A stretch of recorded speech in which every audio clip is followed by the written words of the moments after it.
আসসালামু আলাইকুম এভরিওয়ান। তো ভিডিও শুরু করার আগেই বলে রাখি, কেউ ভয় পাবেন না। তো গল্প শুরু করা যাক। কালকে রাত প্রায় 12টার সময় আমার ঘুম আসছিল না, তো আমি একা একা হাঁটতে বের হয়েছিলাম। তো তখন রাস্তায় একটা মেয়েকে দেখতে পেলাম।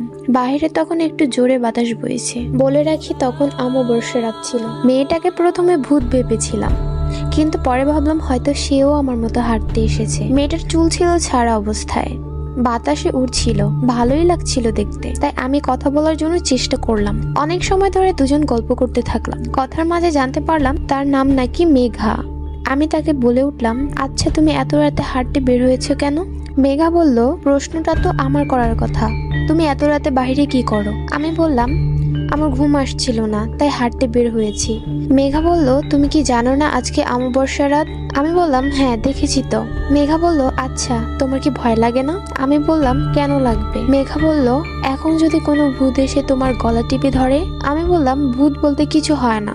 মেঘা বলল, ঠিকই বলেছো, আমিও বিশ্বাস করি না। দেখো, আমি তো কবেই মারা গিয়েছি, কই ভূত এসে তো আমাকে কখনো ভয় দেখালো না। আমি বললাম, মানে? মেঘা কিছু না বলেই উধাও হয়ে গেল। কি হলো ব্যাপারটা? কিছুই বুঝতে পারলাম না। আপনারা বুঝে থাকলে অবশ্যই কমেন্টে জানাবেন।